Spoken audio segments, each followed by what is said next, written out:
I bought some ginger like a week or two ago, and it's spoiled. Oh, no, she's good. She's running. She's all good, but yep. Oh, it looks rusty.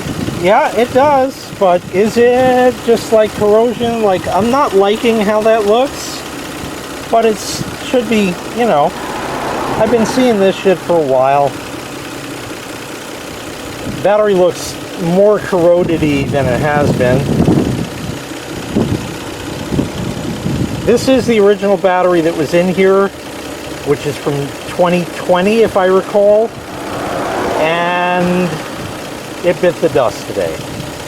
I'm sorry, I bought the car in 2020. It's older than that. So this battery had a good long run. And the new one, no chance. It also looks like the hold down isn't exactly installed right. I didn't do that. I never messed with that. So that's all good. So here's the results.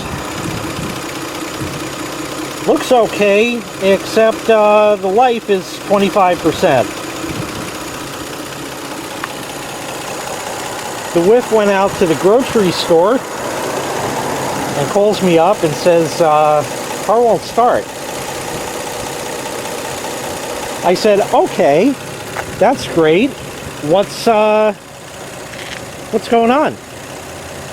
She says, when I turn the key, here we go, folks. When I turn the key, it goes da-da-da-da-da-da-da. I want you to leave a comment and tell me what da-da-da-da-da-da means, because I don't have the foggiest notion what in the fuck da-da-da-da-da-da actually means. So at that point I had to go save her. Fortunately, she was local, so I hopped into the 2010 only because I decided to just fill the tires up. Sun's out, kind of nice out, and I actually have a trip to make tomorrow. So I hop in the 2010, I run down there, and I go to the car, and I turn the key. It doesn't go da-da-da-da-da-da-da. But I'm thinking as I'm driving down there, does that mean the timing belt broke? If it does, it's a non-interference engine, so no worries, but that's an expensive job. It shouldn't.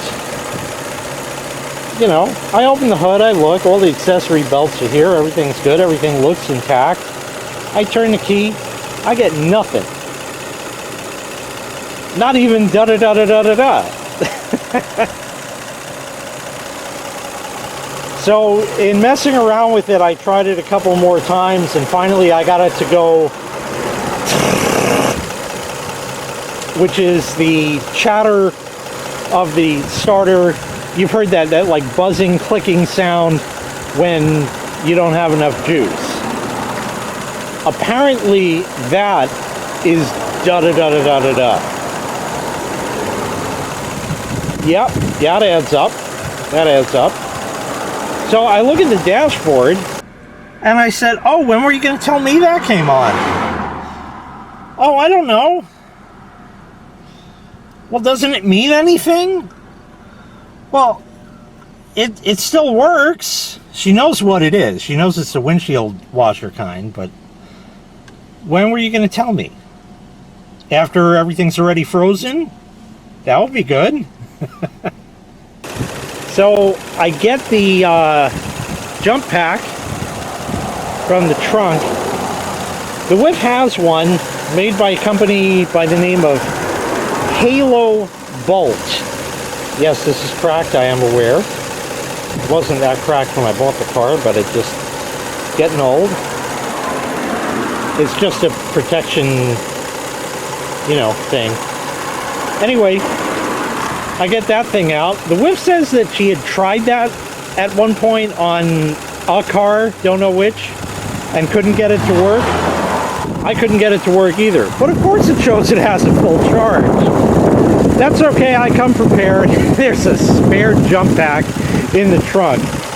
That's right, folks, I come prepared. So yes, she could have clearly tried this and gotten herself out of a jam, but she was literally a mile down the road. So I went and I got the spare and hooked that up, and sure enough, she cranked right up. I got home and shut it off and went to restart it, and indeed it started right back up, but after it sits for a while, it's not gonna. So then what I did is I swapped keys. I have that metal key right there that does not have a transponder, and that won't allow the engine to start, but it'll let it crank. So I put that in, and it starts cranking away, cranking away, cranking away, cranking away, cranking away, cranking away, dead. So, yep, it's a dead battery. Joe used to drive this every day, and the battery held up. Now that I own it, and it goes out maybe once a week, it's dicey when I go to start it. I need to put the charger on it, but I'm playing a losing, it's a losing battle. We know that. Same with the Big 6.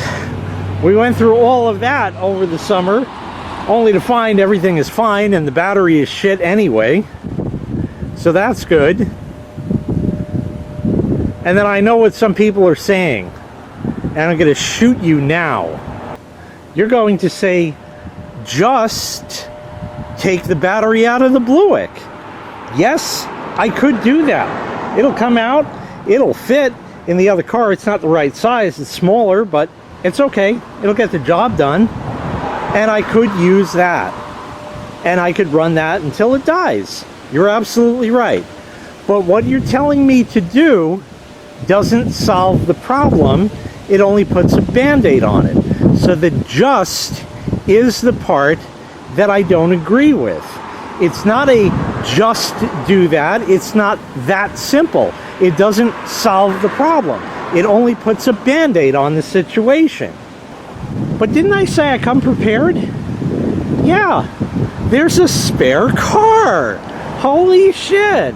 And wouldn't you know, in Octember, that the battery in Ginger died, right? So that's your Octember failure. But then we had a side one.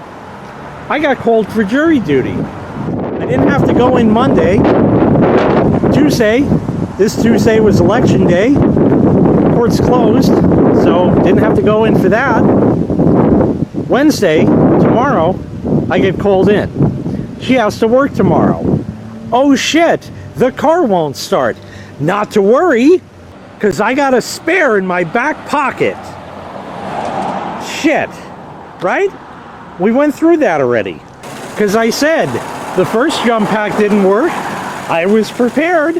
I had a spare. Of course, there's one in the 2010 also I could have used, so there were effectively two spares, but anyway, that's it. So it's just idling for no reason at this point, because it ain't going anywhere. So I got to shut her down, and Whiff will take one of the Big 6s, and I'll take the other one tomorrow, and great. The good news is now I get to work jury duty for free, because that, as well as a lot more dollars, are going to eat up the cost of the new battery. A good thing I have to go? I don't think so, now that I have to actually work for it, and throw the money away. It would have been nice spare cash, but oh well, away she goes. So there you go. What are we, November 3rd, 4th, 5th? Something like that, somewhere in there. And the battery dies. How and why? It's been fine. Has the car been cranking slow? No, I haven't noticed anything. It's been fine. Considering da-da-da-da-da-da-da and the windshield washer light on, I don't know that I firmly believe that, but by the same token, I can say that old Clanky, which was the same everything except the four-banger, that I think uses the same starter as well. Not entirely positive, but probably. Oh, we got radiator fanage. Low speed, and it just shut off. So we'll run the fan at low speed when it doesn't need extreme cooling, and then go to high speed if it needs that as well. Because it will run the fans at low speed if you turn the AC on. So there. Anyway, that's your lesson on that. So old Clanky, that happened once, where everything was perfectly fine with it. I had no trouble whatsoever. And then I was at Tiny Middle, and it was a Thursday, so I got people coming over. We're going to drink all that. We were going to go out to eat, actually, and I was going to drive. And I got in the car in Old Clanky. I got in Old Clanky, and I turned the key, and I kind of wasn't paying attention. I thought something sounded funny, but I wasn't entirely sure.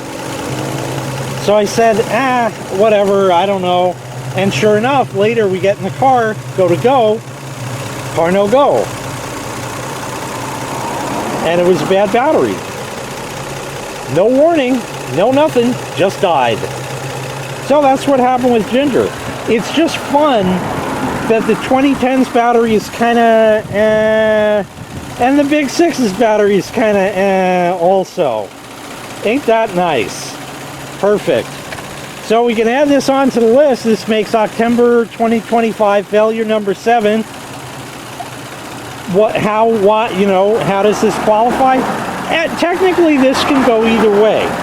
It's a dead car battery. Car batteries die all the time, left and right, but it has, and it is old, okay? It had all the things, but it did not have any signs of, oh shit, this thing's going dead. If it's like the Big 6 or the 2010 where it cranks kind of slow and then it died, not a failure. Doesn't count. Doesn't count. You knew it was coming. This had no trouble. So that, I'm counting it.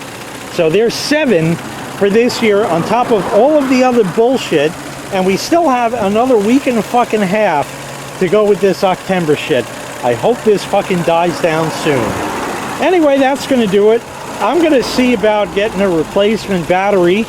Can't do that tomorrow, but I guess my Thursday's taken up with that. Yeah, I can go to AutoZone and get one of their Never Starts and all that. I can go to